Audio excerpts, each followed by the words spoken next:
सभी को नमस्कार। समालखा में आयोजित अखिल भारतीय वनवासी कल्याण आश्रम के अखिल भारतीय सम्मेलन में आज दिनांक 20 सितंबर 2024 को सभी जनजाति क्षेत्रों से आए हुए प्रतिनिधियों के द्वारा अपने अपनी जनजातियों में जो पूजा पद्धति की जाती है उसका प्रदर्शन आज यहाँ पर किया जा रहा है।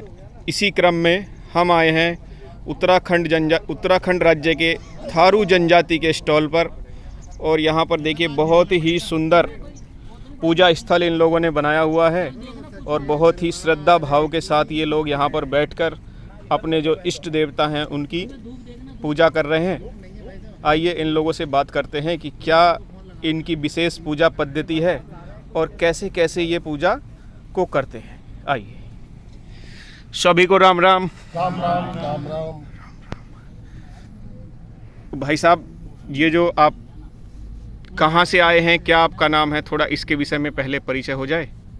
जी, मैं सुरेश राणा थारू जनजाति से हूँ और जो उत्तराखंड का ऊधम सिंह नगर ब्लॉक सितारगंज ब्लॉक से हूँ। जी नमस्कार, मैं उत्तराखंड के ऊधम सिंह नगर जिले के खटीमा प्रखंड से हूँ। मेरा नाम नीलू राणा है और मुख्य पूजक के रूप में इस समय मैं आपके समक्ष हूँ। नमस्कार, मैं शिव कुमार राणा उत्तराखंड से ऊधम सिंह नगर जिले के खटीमा ब्लॉक से। सभी को राम राम जी है। मैं रामकिशोर राणा जी है, अपने खटीमा खंड तहसील से हूँ और मैं एक नजार हूँ। नमस्कार, मैं मलकीत सिंह राणा जो पूजा स्थल में बैठे हैं उसका सहायक के रूप में हूँ। राम राम जी, मैं रमेश राणा उत्तराखंड के ऊधम सिंह जिले के सितारगंज ब्लॉक से थारू जनजाति से। हम लोग तो दर्शक हैं यहाँ पे, भक्तगण हैं आप। कन्हैया जी, सितारगंज ब्लॉक ऊधम सिंह नगर, यहाँ पूजक हैं।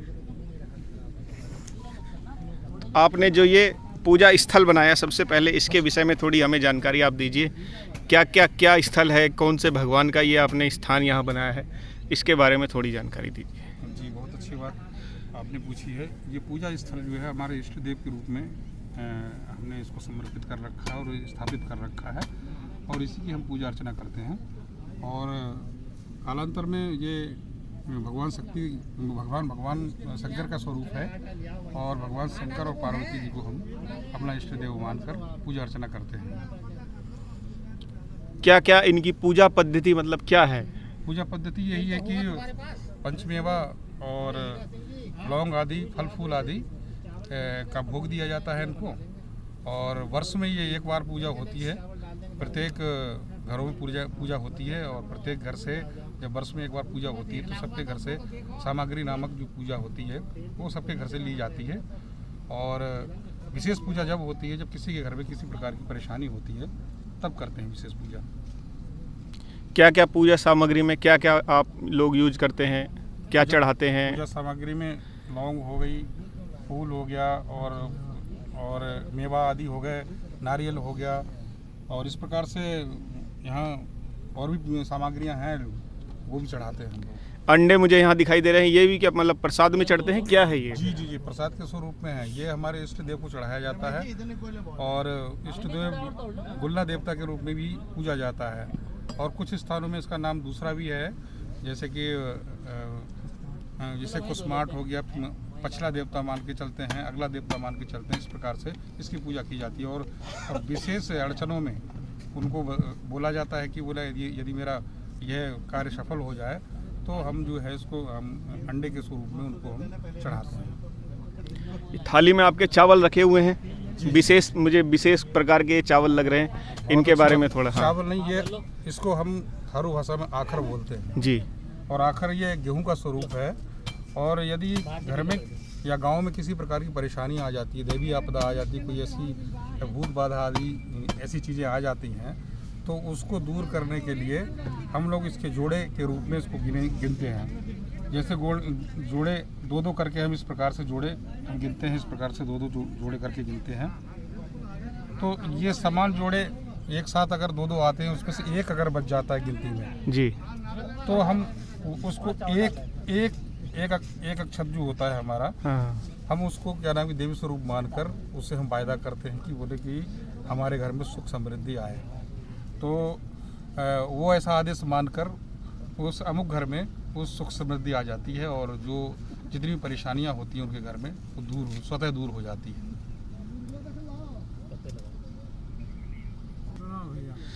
कोई विशेष आपके इस पूजा का कोई भजन हो, कोई गीत हो, वो आप सुनाइए थोड़ा हमको।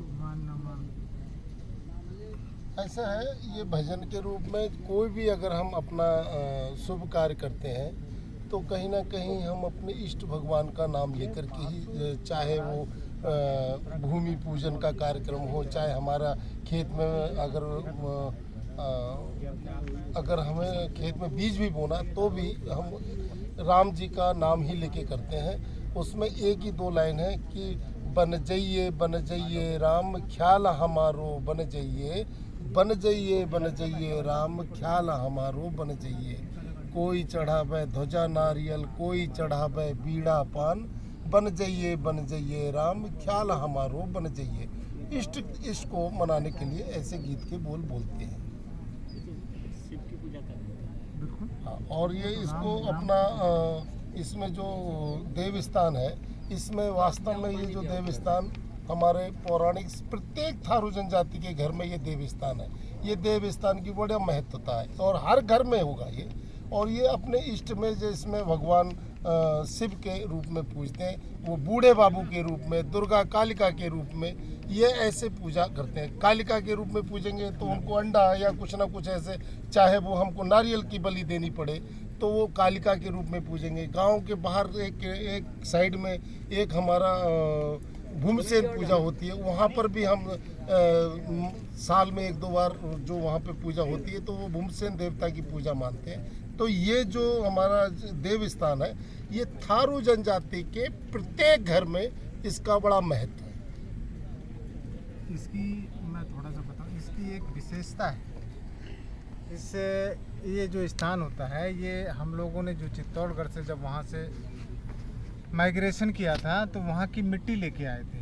उस मिट्टी को मान के, आराध्य मान के इसकी पूजा भी होती है। और जब भी अगर कोई नया भवन बनता है हमारा, तो इसकी ही मिट्टी लेके तब जो है नया थान बनेगा।